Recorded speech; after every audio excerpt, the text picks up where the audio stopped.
Lucas 23.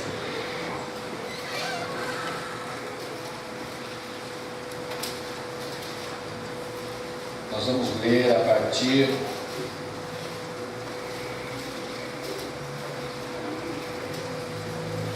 do verso 32.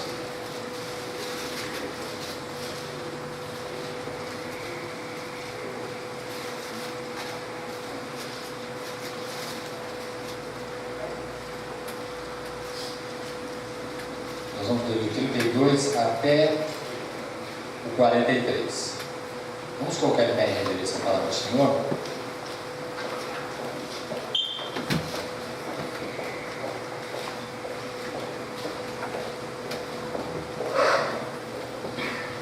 Lucas 23, 32 diz o seguinte: 2 outros homens, ambos criminosos, também foram levados com ele para serem executados. Quando chegaram ao lugar chamado Caveira, ali o crucificaram com os criminosos, um à sua direita e outro à sua esquerda. Jesus disse: Pai, perdoa-lhes, pois não sabem o que estão fazendo. Então eles dividiram as roupas dele, tirando sortes. Verso 35. O povo ficou observando e as autoridades o ridicularizavam. Salvou os outros, diziam: salve-se a si mesmo, se é o Cristo de Deus, o escolhido. Os soldados, aproximando-se, também zombavam dele. Oferecendo-lhe vinagre, diziam: se você é o rei dos judeus, salve-se a si mesmo. Havia uma inscrição acima dele que dizia: este é o rei dos judeus. Um dos criminosos que ali estavam, dependurados, lançava-lhe insultos: você não é o Cristo? Salve-se a si mesmo e a nós. Mas o outro criminoso o repreendeu, dizendo: você não teme a Deus, nem estando sob a mesma sentença? Nós estamos sendo punidos com justiça, porque estamos recebendo o que os nossos atos merecem, mas este homem não cometeu nenhum mal. Então ele disse: Jesus, lembra-te de mim quando entrares no teu reino. Jesus lhe respondeu: eu lhe garanto, hoje você estará comigo no paraíso. Amém? Feche seus olhos. Senhor nosso Deus, nós queremos agradecer pela leitura da sua palavra, Pai, e queremos nesse momento, Deus, colocar liberdade total entre aquilo que será, Senhor, ministrado deste altar para os corações dessa noite, Deus. Que não haja, Senhor, nenhum espírito perturbador, nenhum espírito causador, Senhor, de distração, e que haja, Senhor, total liberdade da palavra lançada para esses corações dessa noite, Pai. Que haja uma palavra viva, uma palavra eficaz, uma palavra renovadora de fé, uma palavra renovadora do Espírito, para que possa fazer diferença na vida de cada um aqui, Deus. É o que nós pedimos em nome de Jesus, amém e amém. Amém, meus irmãos? Podemos assentar. Meus irmãos, nessa viagem que nós fizemos, teve um momento que nós estávamos em uma igreja na Flórida, uma cidade da Flórida, e nós fomos visitar uma igreja relativamente grande em termos de estrutura, uma igreja que cabe aproximadamente acho que umas 1000 pessoas, um prédio muito bonito, mas uma igreja que não havia muita gente. Nós fomos um culto de quarta-feira, depois nós fomos no domingo, porque a gente estava bem próximo dela, e algumas coisas me chamaram a atenção naquela igreja. Entre elas, uma palavra que o pastor falou num dos cultos que nós tivemos lá, e aquilo ficou no meu coração. Ele falou uma outra palavra referente a esse texto, mas ali o Espírito Santo chamou a minha atenção para um ponto em particular. Na quarta-feira tinha acho que umas 5, 6 pessoas na reunião. Foi o primeiro culto que eles fizeram depois do Ano Novo, nós também estávamos lá, a primeira quarta-feira depois do Ano Novo, e aquilo ficou marcado no meu coração. Depois nós voltamos no domingo, aí no tempo maior, eles fazem uma reunião de quarta-feira num tempo pequeno, mais ou menos desse tamanho como o nosso aqui, e depois eles têm um tempo com mais ou menos acho que umas 1000 pessoas, bem bonito, mas é uma igreja que deve ter uns 200 membros, ou seja, uma igreja bem menor do que a capacidade que ela pode suportar, mas é uma igreja nova naquele lugar. Mas me chamou a atenção a palavra daquele pastor naquela quarta-feira, e meditando, eu fiquei meditando nessa palavra, um bom tempo, principalmente em relação à posição desses dois criminosos que estavam do lado de Jesus. E eu queria meditar com a igreja um pouco dessa palavra que Deus colocou em meu coração. Nós vamos começar a partir do verso 32 para que haja um contexto, e a partir daí a gente vai, pelo Espírito Santo de Deus, nós vamos dissecar isso aqui, nós vamos nos aprofundar nisso que está escrito aqui. Fique o seu ouvido espiritual aberto, tá, querido? Em nome de Jesus, amém? Muito bem, Jesus Cristo foi crucificado, todo mundo sabe. Ele foi posto numa cruz, num monte chamado Caveira, ou Gólgota, num monte onde os criminosos eram crucificados, aquelas pessoas que pela lei dos homens não tinha mais conserto. A pena de crucificação era a pior pena que existia naquele momento. Era a pena máxima, a pena capital, e era uma pena muito dura, porque a pessoa que ia ser crucificada, ela tinha que levar nas suas costas a sua vergonha, a sua morte. Então, queridos, quando você via, ou quando eles viam uma pessoa ser crucificada, aquela pessoa ela tinha que sair do lugar do julgamento, que em Jesus foi dentro de Jerusalém, ali com os mestres da lei, e ele tinha que andar no meio do povo. Então a morte daquela pessoa, o estado daquela pessoa já se mostrava a partir do julgamento dela, quando ele tinha que colocar nas suas costas a cruz, que seria o objeto da sua morte. E além disso, essa pessoa tinha que andar nas ruas, no caso de Jerusalém, para que todo mundo visse que aquele era um criminoso, que aquele era alguém réu de morte.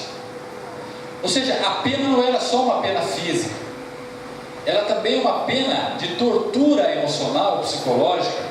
Era uma pena que levava o indivíduo que seria morto a um estresse emocional muito grande antes da sua morte. Ou seja, era uma tortura. Não era o fato de você chegar bonitinho, tomar um banho, como é hoje, né? Muitas vezes isso acontece em países que tem a pena de morte.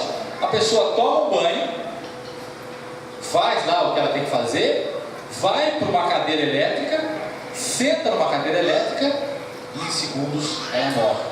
Por exemplo, a pena de crucificação era uma pena que levava o criminoso a um desgaste emocional antes que ele morresse. Ou seja, a tortura que essa pessoa passava era muito grande. Não só porque ela tinha que levar aquilo que seria a sua própria morte, a cruz, nas suas costas, e todo o peso que aquilo significava para ele, ou seja, o peso da morte literalmente estava nas suas costas, e ele tinha que enfrentar toda a vergonha de todas as pessoas que olhavam. Ah lá, ali está um criminoso, ali está alguém que não merece viver, ali está alguém que não pode viver entre nós, porque ele não consegue viver em sociedade. Então, queridos, isso já matava o criminoso. Emocionalmente, esse criminoso já saía de lá crucificado. E quanto mais ele andava pelas ruas de Jerusalém, quanto mais ele chegava próximo do Calvário, ou do Gólgota, ou da Caveira, como é dito nessa minha versão, mais ele se esgotava. E a crucificação para ele, no momento que ele se encontrava, quanto mais próximo ele chegava, já passava a ser lucro, por tudo aquilo que ele passava no trajeto até ele conseguir chegar nesse monte. Nós fizemos o trajeto quando nós fomos para Israel. Não é um trajeto muito longo, é um trajeto que naturalmente andando você faz em 40 minutos, menos, até meia hora, lógico, andando em passos normais. Mas para essas pessoas era um martírio, porque elas tinham todo um emocional ligado a esse trajeto. até se chegar a esse monte que se situa fora de Jerusalém. Muito bem, Jesus Cristo foi morto nessa situação, pena capital, pena de crucificação, sem absolutamente ter culpa nenhuma. Ele foi julgado do ponto de vista humano injustamente, mas do ponto de vista de Deus, justamente, porque era isso que Deus queria que Jesus fizesse. Ou seja, o ministério de Jesus, queridos, era esse, o chamado de Jesus era esse. E aqui eu queria fazer um parênteses, querido. Nós temos um chamado, cada um de nós tem um chamado de Deus. Eu já acabei de falar aqui em relação à nossa necessidade de pessoas que se dispõem a trabalhar. Chamado, veja bem, chamado. E muitas vezes nós não fazemos aquilo que Deus tem colocado de chamado em nosso coração. Situações muito menores, situações onde o nosso ministério não é morrer pela causa de Cristo, como muitos dos nossos irmãos em Cristo, apóstolos, morreram. O nosso chamado não é falar para uma sociedade que nos proíbe de falar o Evangelho. O nosso chamado não é, muitas vezes, ir para uma nação que não é a nossa e falar do amor de Cristo para pessoas que não nos conhecem. Queridos, o nosso chamado, estou dizendo dessa igreja aqui, que cada um tem o seu, é restaurar famílias. O nosso chamado é restaurar pessoas que não têm mais esperança dentro do seu casamento. E se você está aqui, é porque você tem esse chamado. Deus não te colocou aqui por nenhuma outra coisa. E o que você tem feito, querido, com o seu casamento, com a sua família?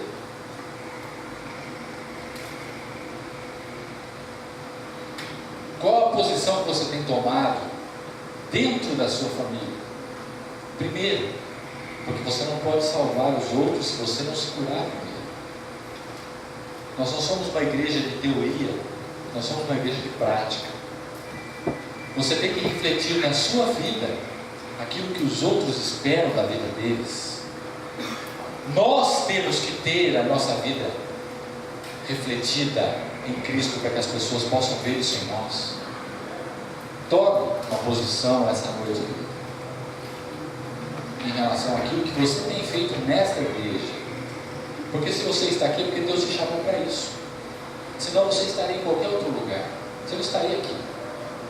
Você estaria numa outra igreja, sei lá, que cuida de adictos, que cuida de dependentes químicos, ou que cuida de prostitutas, não sei, que cuida de, sei lá. Existem infinitos ministérios. O nosso ministério, nós sabemos, nós conhecemos muito bem. Então toma uma posição. Faça do seu casamento, faça da sua vida algo responsável, para que você possa viver melhor e para que as pessoas possam ser ajudadas por você. Então Jesus Cristo tem esse chamado, e o chamado dele era morrer na cruz. O chamado dele, queridos, o ministério dele como Deus era morrer por nós. E neste momento em que ele sai julgado e vai em direção à sua morte, ele esquece absolutamente de toda a sua natureza divina. Jesus Cristo nesse momento ele não é mais Deus. Entenda o que eu vou dizer? Ele não é alguém que usou do poder sobrenatural de Deus. Ele foi humano. Ele foi alguém que foi cuspido, foi machucado, foi ferido, foi caluniado, mas ele não abriu a sua boca. Isaías disse que como cordeiro ele foi levado ao matadouro. E quando você vê uma ovelha morrer, você vê como Jesus Cristo morreu. Não houve escândalo, não houve revolta, não houve rebelião da parte dele. Ele esqueceu que ele era Deus, porque ali ele tinha que ser homem, para nos mostrar que como ele passou por esse momento de dificuldade, nós também podemos passar. Não importa a dificuldade que você esteja passando essa noite, queridos. Se Jesus passou esse momento de crucificação, nós podemos passar por qualquer situação de dificuldade na nossa vida. Amém? Amém. Os irmãos estão aí? Amém. Glória a Deus. Então, queridos, não há empecilho, não há nada que seja maior do que o que Jesus passou na cruz do Calvário. Ali, queridos, ele saiu da sua natureza divina, ele não usou dos seus poderes, ele não fez aquelas pessoas morrerem momentaneamente, ele não usou o seu poder de Deus para, muitas vezes poderia ter feito isso, fulminar todos aqueles homens. Ele se manteve totalmente limitado ao seu corpo humano, sofrendo no seu corpo todas as agulhas, para nos mostrar que é possível sim nós vencermos qualquer dificuldade. É possível sim você vencer o seu obstáculo, vencer a sua barreira que muitas vezes está hoje na sua frente. Se nós tivermos fé e confiarmos, não há impossível para aquele que crê. Amém, queridos? Então esse é o exemplo que Cristo nos deu. Mas não é disso que eu vou falar. O que eu queria dizer para os irmãos é que esse homem carregou a sua cruz, sendo Deus, quieto, não revidando, foi levantado naquela cruz, foi pregado, e ali ficou, entre dois homens. E aqui a Bíblia diz: quem são esses homens? Vamos ver aqui.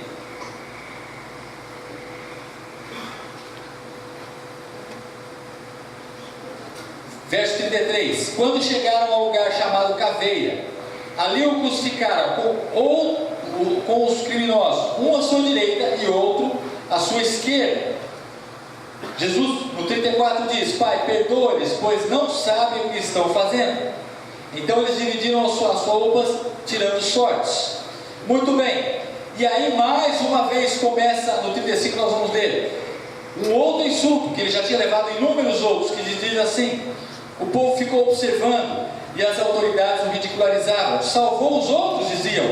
Salve-se a si mesmo, se é o Cristo de Deus, o escolhido. Veja, o que o diabo queria naquela hora? Porque o diabo sabia, conhecia o projeto de Deus ali. Ele queria que Jesus se revelasse. Ali ele queria que Jesus fosse Deus. Mas ali Jesus não podia ser Deus. Ele tinha que ser homem. Ele tinha que mostrar como controlar a nossa carne. Ele tinha que mostrar para nós como nós conseguimos subjugar as nossas intenções, os nossos desejos.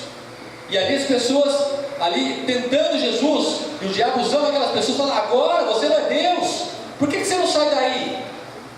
Você tem poder para sair daí? Mas ali Jesus não podia fazer absolutamente nada, a não ser homem, morrer, para que nós pudéssemos ter salvação.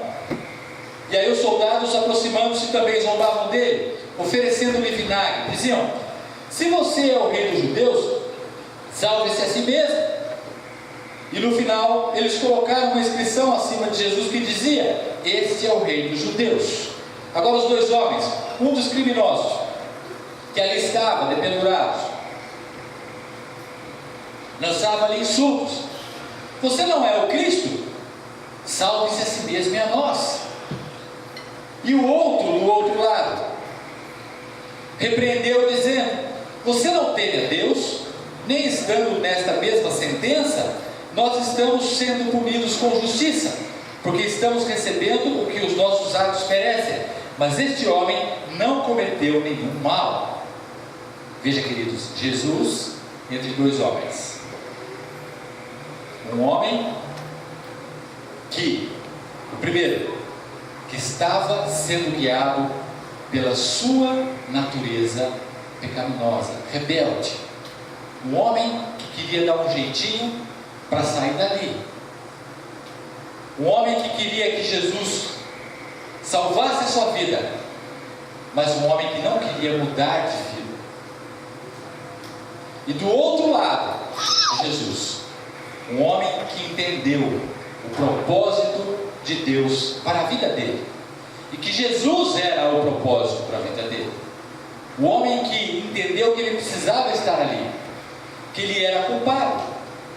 Que ele era alguém que precisava morrer daquela forma, porque ele sim era criminoso. Mas um homem que pediu misericórdia a Deus. Um homem que disse a Jesus: Jesus, eu mereço morrer, mas tenha misericórdia de mim quando o Senhor entrar no paraíso. Um homem arrependido, o homem com um coração quebrantado, o homem com um coração humilde, um homem com um coração pronto a ouvir a palavra de Deus. Para o homem soberbo, para o homem revoltado, Jesus não abriu a sua boca.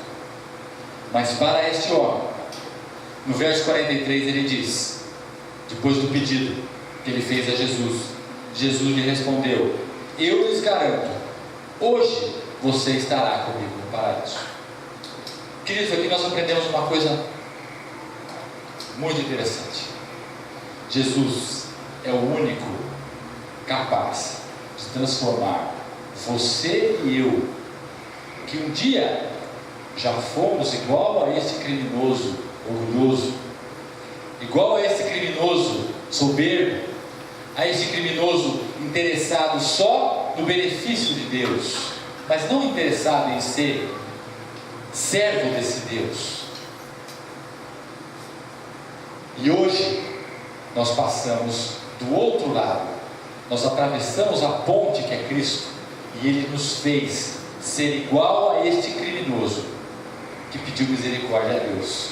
Um criminoso que tem um coração quebrantado, um criminoso que tinha um coração pronto a entender a palavra de Deus, pronto a entender aquilo que Deus tinha para a sua vida, pronto a ser responsável por tudo aquilo que ele colheu na vida, pronto a entender que ele merecia a morte de cruz, mas que ele podia ter a misericórdia de Deus, que ele era merecedor da vida eterna com Jesus Cristo. Ele pediu misericórdia a Deus, a Jesus, e foi ouvido. Queridos, Jesus não estava entre aqueles dois homens por acaso. Ali nós nos colocamos. Se nós olharmos para a nossa vida antes de Cristo, você vai olhar para dentro de você e você vai ver o seu coração igual a este criminoso que não se arrependeu. E se você olhar para a sua vida hoje, você deve encontrar um coração quebrantado, um espírito humilde, um coração pronto a perdoar, um coração pronto a reconhecer os seus erros, um coração pronto a pedir misericórdia a Deus. E Ele é fiel e justo para poder te perdoar e para poder lhe dar a vida eterna. Amém, queridos? Que você fique com essa palavra. Entenda que Jesus é o único que pode fazer isso com o coração humano. Jesus é o único que pode nos mostrar o caminho da felicidade. E outra coisa, não se esqueça, você que está passando por dificuldade, por problemas, não se esqueça, queridos, Jesus venceu a crucificação. Ninguém mais nesse mundo sofreu mais do que Ele. E a Bíblia nos garante que se nós confiarmos nele, nós seremos capazes de coisas maiores do que Ele fez. Você crê nisso? Amém. Posso ouvir mais um amém? Amém. Se você crê nisso, não olhe para a sua dificuldade, não fique olhando para o seu problema, não fique rastejando naquilo que está te corroendo. Levante a sua cabeça, olhe para as promessas de Deus, olhe para o exemplo de Cristo, um exemplo simples. Todo mundo conhece a crucificação de Jesus, todo mundo sabe a forma, mas se coloque nessa situação, entenda que Jesus, queridos, Ele foi Deus, mas Ele também nos mostrou que, sendo homem, Ele conseguiu vencer todas as barreiras, e nós também conseguiremos. Nós já vencemos, a palavra diz, do passado. Porque aí você vai estar usando a fé para que as montanhas saiam da sua frente, para que os problemas sejam superados e para que você não perca a esperança. Amém, queridos? Amém. Fica com essa palavra em nome de Jesus. Fica em pé, nós vamos orar em nome de Jesus.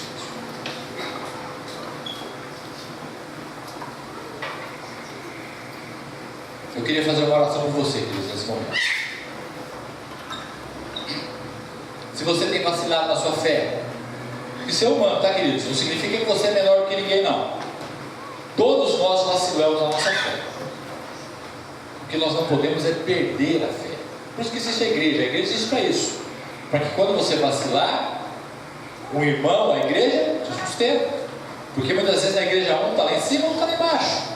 Aquele que está lá em cima ajuda aquele que está lá embaixo. Só que o mundo dá muitas voltas. Muitas vezes aquele que está lá embaixo fica lá em cima, aquele que está lá em cima fica embaixo. Qual que é o papel da igreja? Parar, para que nós sigamos juntos. Por isso que o crente não pode ficar sozinho em casa. O crente, ele não pode ficar isolado de um grupo, ele não pode ficar sem congregar. A congregação lhe sustenta na fé, porque a nossa vida é uma vida de altos e baixos. E aí o testemunho do irmão vai ajudar você, e o seu testemunho no futuro vai ajudar uma outra pessoa. Então hoje, se você está desanimado, se você precisa hoje renovar as suas forças espirituais, feche seus olhos agora nesse momento. Eu queria que você viesse aqui à frente. Se você está questionando muito como aquele ladrão na cruz, oh Deus, mas o Senhor não é Deus? Por que o Senhor não salva a minha vida? Por que o Senhor não faz o que eu estou esperando, o que eu estou pedindo? Deus, onde está você? Jesus, onde você está? Você está me ouvindo? Por que você não faz nada na minha situação? Se você está falando como aquele ladrão na cruz, vem aqui na frente, nós vamos orar por você. Creia que Deus vai tirar você de um lado e vai colocar você do outro lado. Amém? Vocês creem? Aponte a Cristo. Pare de questionar. Pare de duvidar do poder de Deus. Confie, se arrependa dos seus caminhos, dos seus maus caminhos, e aceite o perdão de Cristo. Feche seus olhos, vamos orar. Eu queria chamar o pai para que ele pudesse ouvir os irmãos com Jesus. Silvana, queria que a Silvana pudesse orar também. Glória a Deus. Eu queria que o Neto também orasse pelos irmãos aqui na frente, em nome de Jesus. Vem aqui, em nome de Jesus. Meus queridos, eu vou orar aqui em cima, mas receba essa unção com óleo com fé, amém? Creia, Deus está no controle. Vou repetir, Deus está no controle. Se as coisas ainda não aconteceram, queridos, é porque ainda não está no tempo de Deus. Nós temos que somente confiar. Nós temos que somente confiar. Nós temos que somente confiar. Deus, Todo-Poderoso Pai, estamos aqui, Senhor, na Tua presença, Pai. Falamos da Tua palavra, falamos daquilo que o Senhor colocou em meu coração, Deus. Senhor, nós não queremos ser, Pai, como aquele ladrão que estava, Senhor, ao seu lado, aquele homem que não entendeu o seu propósito, aquele homem que duvidou, Senhor, do seu poder, aquele homem que questionou por que o Senhor não faz isso, por que o Senhor não me ouve, por que o Senhor não me tira dessa situação? Deus, perdoa, Senhor, o nosso coração muitas vezes fechado, o nosso coração carregado com peso, Senhor, da nossa carne, o nosso coração, Senhor, questionador, o nosso coração que não tem, Senhor, não tem esperança na Tua palavra, um coração duro, muitas vezes, Senhor, um coração que tem dado ouvidos ao inimigo e que nos faz, Senhor, pecar contra Ti, Pai. Deus, nesse momento nós queremos pedir perdão pelos nossos pecados, pelas nossas falhas, pelos nossos pensamentos, pelas ações que muitas vezes temos tido, Pai, que não agradam a Ti, Senhor. Deus, nos perdoa pela nossa falta de paciência, nos perdoa pela nossa falta de fé, nos perdoa, Senhor, muitas vezes pela nossa falta de ânimo, Senhor, pela nossa falta de esperança em situações que o Senhor ainda não resolveu, mas pela Tua palavra nós cremos que será resolvida. Pela Tua palavra nós cremos que no momento de Deus a colheita virá, Senhor. as sementes que estão sendo lançadas agora na terra, um dia elas florescerão, Senhor, elas germinarão, e elas trarão frutos de recompensa a cada um que está aqui na frente, Pai. Senhor, reserva e guarda a nossa fé. Não nos deixe que nós fiquemos desanimados, Senhor.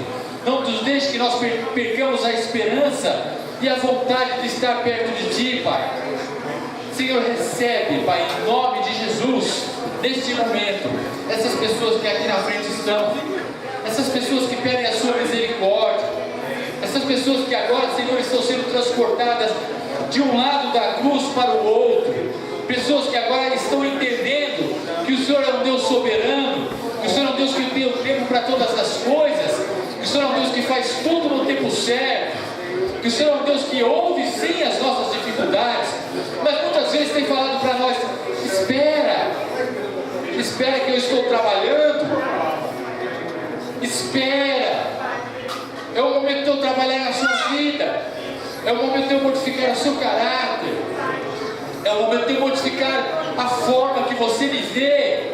Espera, as coisas todas serão concretizadas, mas o momento é o momento de Deus. Senhor, vá colocando um ânimo novo nesses corações, Pai. Vai colocando o coração arrependido, o coração pronto, Senhor, a entender os seus desígnios, o coração pronto, Senhor, a esperar no Senhor, o coração pronto a confiar na Tua palavra, o coração pronto a não discutir mais esta situação, a não questionar mais essa situação, o coração pronto a entender que a vitória vem, a vitória é nossa, a vitória já foi liberada. Senhor, coloca em nós um coração, Senhor, novo, um coração renovado pela Tua palavra, Deus, um coração que tem, Senhor, vontade de servir, Pai. E nós queremos dizer nesse momento, assim como disse aquele ladrão na cruz: Senhor, tenha misericórdia de minha vida, me ajude a caminhar, me ajude a superar as dificuldades que eu tenho tido.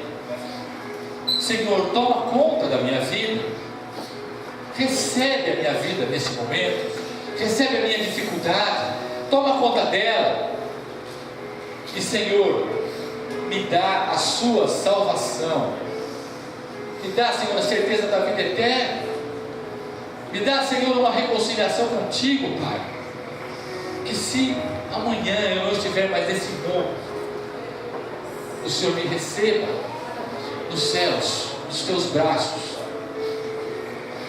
Senhor, não olhe as nossas fraquezas, Pai, não olhe os nossos pecados, não olhe, Senhor, a nossa falta de fé. Tenha misericórdia de nós, tenha misericórdia das nossas vidas, Pai, nos abençoe, nos guarde, porque confiamos em Ti, e um dia, Pai, estaremos contigo na eternidade. Um dia veremos o Senhor face a face. Um dia, Senhor, conheceremos este homem que serviu de exemplo para nós essa noite, este ladrão, que foi o primeiro a estar contigo no paraíso. Senhor, queremos estar com Ele. Recebe-nos, Pai. Obrigado pelo Teu amor, obrigado pela Tua fidelidade em nossas vidas, obrigado pela Tua graça, pela Tua bondade. Ó Senhor, que a Tua igreja, Pai, esteja confortada com essa palavra, que essa semana seja uma semana de vitória, uma semana de bênção, uma semana de paz, uma semana de renovação dentro da Tua palavra. É o que nós pedimos essa noite, em nome de Jesus. Amém e amém. Amém, queridos? Deus uma salva de palmas.